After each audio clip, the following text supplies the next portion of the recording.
नमस्कार, मी प्रियांका पाटील। आपण पाहत आहात राष्ट्रीय लोकराज्य न्यूज, निर्भीड बातम्यांचे व्यासपीठ। आज आपण दिवसभरामध्ये घडणाऱ्या घडामोडींवर नजर टाकूया। मंगळवार 8 ऑक्टोबर रोजी सोलापूर येथील मुख्यमंत्री माझी लाडकी बहीण सोहळ्यास रासपचा विरोध।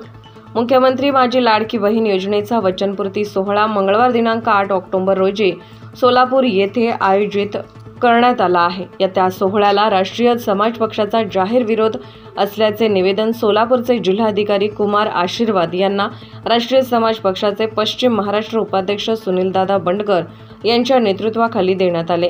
यावेळी सोलापूर शहर अध्यक्ष सतीश बुजुर्गे, अक्कलकोट तालुका अध्यक्ष दत्तात्रय माडकर, अक्कलकोट शहर अध्यक्ष स्वामीराव घोडके, तमन्ना घोडके, अभिमन्यू काळे, निलेश लवटे, दाजी कोडेकर, रवी बजंत्री आदी उपस्थित होते। मुख्यमंत्री माझी लाडकी बहीण या योजनेच्या वचनपूर्ती सोहळ्याचा कार्यक्रम सोलापूर येथे मंगळवार दिनांक 8 ऑक्टोबर रोजी राज्याचे मुख्यमंत्री एकनाथ शिंदे, उपमुख्यमंत्री देवेंद्र फडणवीस व अजित पवार यांच्या प्रमुख उपस्थितीत पार पडणार आहे। या वचनपूर्ती सोहळ्यासाठी जिल्ह्यातून 30,000 महिलांना आणण्यासाठी राज्य सरकारने 400 बसेसची सोय केलेली आहे। तसेच भोजन व्यवस्था, पाणी, अनुषंगिक व्यवस्था इत्यादी जबाबदारी पुरवठा विभागावर सोपवण्यात आली आहे।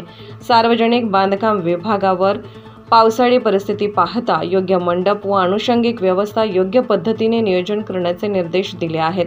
दरम्यान हा वचनपूर्ती सोहळा यशस्वी होण्यासाठी सर्व शासकीय यंत्रणांनी परस्परात योग्य समन्वय ठेवून कामे करावीत अशा सूचना जिल्हाधिकारी कार्यालयाकडून देण्यात आल्या आहेत। या वचनपूर्ती सोहळ्याला राष्ट्रीय समाज पक्षाचा कडकडीत विरोध आहे। वचनपूर्ती सोहळा घ्यायचाच असेल तर एकनाथ शिंदे, देवेंद्र फडणवीस, अजित पवार यांनी स्वतःच्या पक्षाच्या वतीने खर्च करून हा वचनपूर्ती सोहळा घ्यावा। जनतेच्या पैशावर उधळपट्टी करून राज्यावर कर्जाचे डोंगर उभारण्यात येऊ नये। या कार्यक्रमाला वारेमाप खर्च होणार आहे। त्याऐवजी राज्यातील सरसकट महिलांना लाडकी बहीण योजनेत समावेश करून त्यांना न्याय मिळवून द्यावा। जर तुम्हाला राज्यातील लाडक्या बहिणीची इतकी काळजी असेल तर राज्यात अनेक बलात्कार, अत्याचार, हिंसा, हत्येची घटना दररोजच वाढत आहे।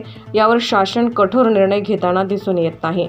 लाडक्या बहिणीला तुमच्या पैशाची गरज नसून तिला सुरक्षित ठेवण्याची जबाबदारी शासनाने घ्यावी।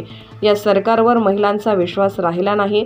त्यामुळे महिलांना खुश करण्यासाठी अशा योजना आणून राज्यावर कर्जाचा डोंगर उभारण्याचे पाप या शासनाकडून होत आहे। त्याला राष्ट्रीय समाज पक्षाचा जाहीर विरोध होत असल्याचे मत पश्चिम महाराष्ट्र उपाध्यक्ष सुनील बंडकर यांनी केले आहे। राष्ट्रीय लोकराज्य न्यूज नेटवर्क, अक्कलकोट। ताज्या बातम्यांसाठी आणि अपडेट्ससाठी राष्ट्रीय लोकराज्य न्यूज चॅनलला सबस्क्राइब करा, तसेच लाईक आणि शेअर करा।